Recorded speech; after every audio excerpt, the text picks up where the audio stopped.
सुंदरवन के पावन और सुंदर जंगल में सभी पक्षी एक बड़े परिवार की तरह सुख शांति से रहते थे। हरिया तोता और हरियाली तोती अपने बेटे मिट्ठू के साथ मीठे फल खाते, तो बंटी कबूतर और बबली कबूतरी अपने शांत घोंसले में खुश रहते। लेकिन इस हंसते खेलते जंगल पर एक बहुत बड़ा संकट मंडरा रहा था। ये संकट था क्रूर भुल्ला चील, उसकी पत्नी माही चील और उनके डाकू चीलों का गिरोह। सुनिए जी, मुझे इस सुंदरवन के छोटे पक्षियों से चिढ़ होने लगी है। जब देखो तब ये सब मिलकर दाना चुगते हैं और हमारे हाथ कुछ नहीं लगता। आज से इस जंगल का नियम बदलेगा। हम इनका सारा भोजन, अनाज और इनके सुंदर घोंसले छीन लेंगे। माही, तुम बिल्कुल ठीक कहती हो। कल सुबह जब ये सब दाना खोजने निकलेंगे, हम अपने डाकू ईगल्स के साथ हमला करेंगे और इनका एक एक दाना लूट लेंगे। कोई पक्षी हमारा सामना कर नहीं पाएगा। पेड़ के पीछे छुपी टुनटुनी चिड़िया ये सब सुन लेती है और डर के मारे कांपने लगती है। वो उड़कर सीधे रानो चिड़िया के घर पहुंचती है। रानो दीदी, ओ रानो दीदी, अनर्थ हो गया, आफत आ गई दीदी। वो भुल्ला चील और माही चील हमारे घोंसलों को उजाड़ने और हमारा सारा भोजन छीनने की योजना बना रहे हैं। अब हमारे बच्चों का क्या होगा?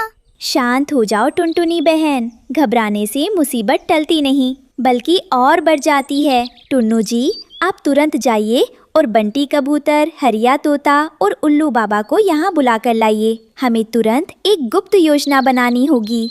हाँ रानो, मैं अभी जाता हूँ। हे भगवान, हमारे बच्चे गुड़िया और कुकू अभी बहुत छोटे हैं। हमें कुछ तो करना ही होगा। रात का समय एक बड़े बरगद के पेड़ के नीचे सभी प्रमुख पक्षी और उल्लू बाबा इकट्ठा हैं। लल्लू तोता अपने बंगाली अंदाज में बोलता है, अरे बाबा, ये चील लोग तो बहुत ही गड़बड़ा छे। हमरा सारा आम और अमरूद छीन लेगा तो हम क्या खाएगा? रानो दीदी, कुछ उपाय करो ना भाई। शांत पक्षियों, शांत। भुल्ला चील और माही चील ताकत में हमसे बहुत बड़े हैं। अगर हम खुले में उनका सामना करेंगे तो नुकसान हमारा ही होगा। समझदारी इसी में है कि हम अपने घोंसले और अनाज को ऐसी जगहों पर छुपा दें जहां चील की नजर कभी न पहुंच सके। लेकिन बाबा, ऐसी कौन सी जगह है जहां वो हमें ढूंढ नहीं पाएंगे? बाबा ठीक कह रहे हैं। हमारे जंगल में जो पुराना घना बम्बू का जंगल है, वहाँ की सूखी झाड़ियों और पेड़ के खोखलों के अंदर हम अपने गुप्त घोंसले बनाएंगे। बाहर से हम उन रास्तों को हरी पत्तियों और लताओं से ढक देंगे ताकि आसमान से उड़ते हुए चील को सिर्फ जंगल दिखाई दे, कोई घोंसला नहीं। यह विचार बहुत उत्तम है। हम सुबह होने से पहले ही अपने अंडे और बच्चों को वहाँ सुरक्षित पहुँचा देंगे। रानो चिड़िया की सूझबूझ से सभी पक्षियों ने रात में अपने गुप्त घोंसले तैयार कर लिए। उन्होंने अपने बच्चों को सुरक्षित छुपा दिया और बाहर भोजन का एक दाना भी नहीं छोड़ा। पूरा सुंदरवन ऐसा लग रहा था मानो वहाँ कोई रहता ही ना हो।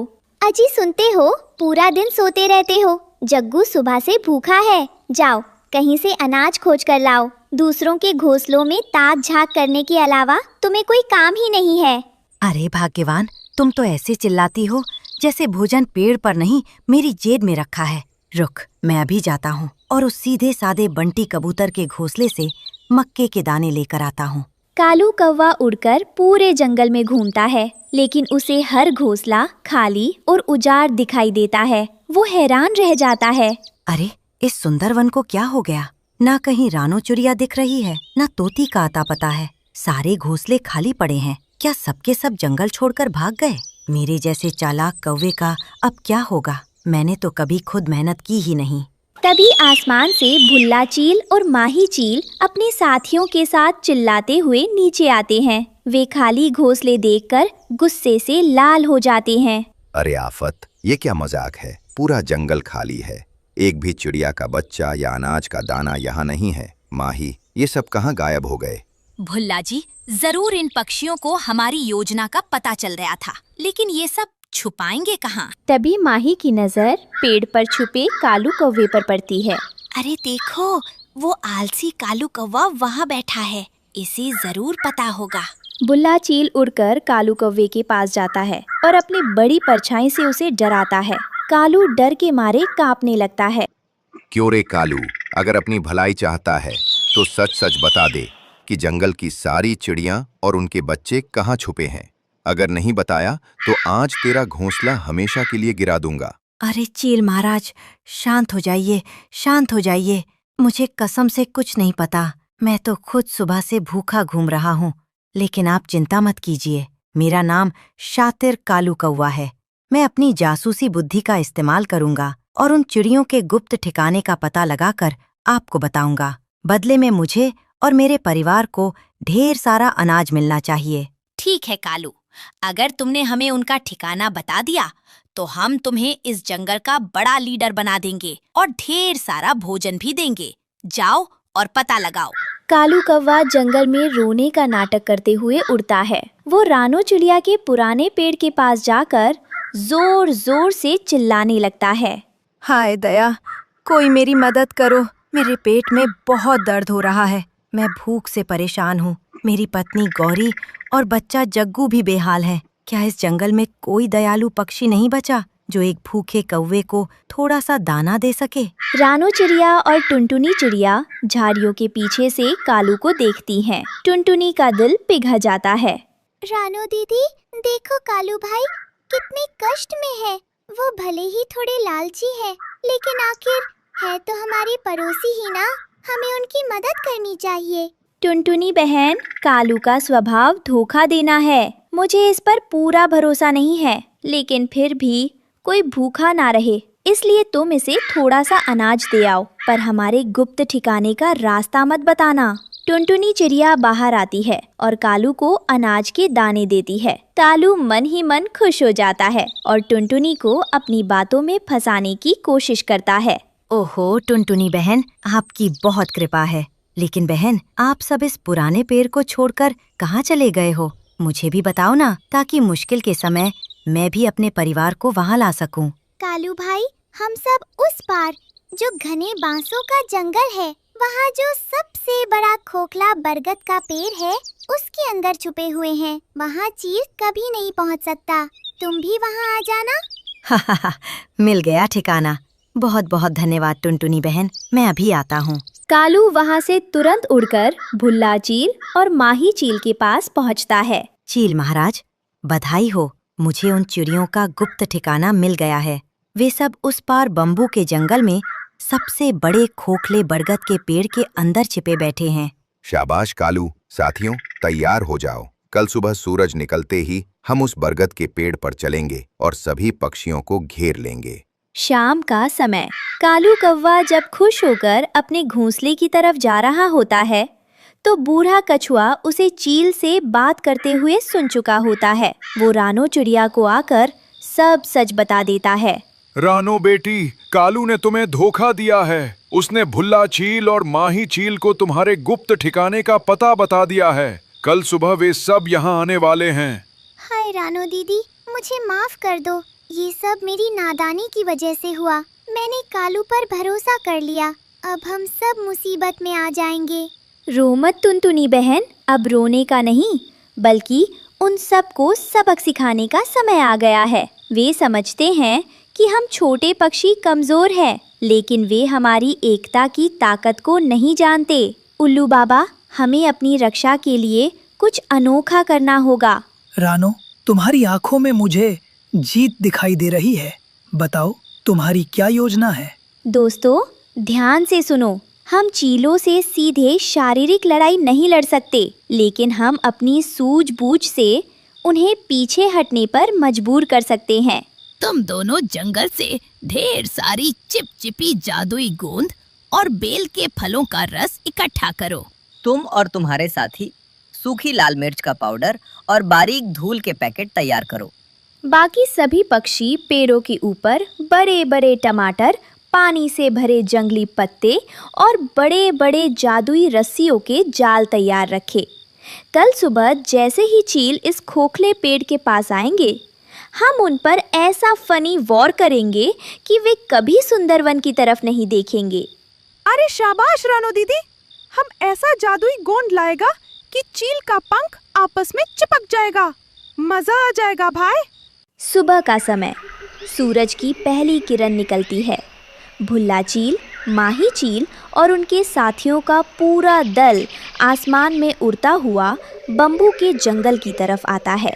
आगे आगे रास्ता दिखाते हुए कालू कौवा उड़ रहा है। वो देखिए चील महाराज, वही है वो बड़ा खोखला बरगद का पेड़। इसी के अंदर सारे पक्षी आराम से सो रहे होंगे। जाइए और उन्हें घेर लीजिए। आज सुंदरवन पर हमारा राज होगा। आगे बढ़ो। जैसे ही भुल्ला चील और उसके साथी पेड़ के पास पहुंचते हैं, रानो चिड़िया जोर से सीटी बजाती है। सुंदरवन के वीरों, आगे बढ़ो।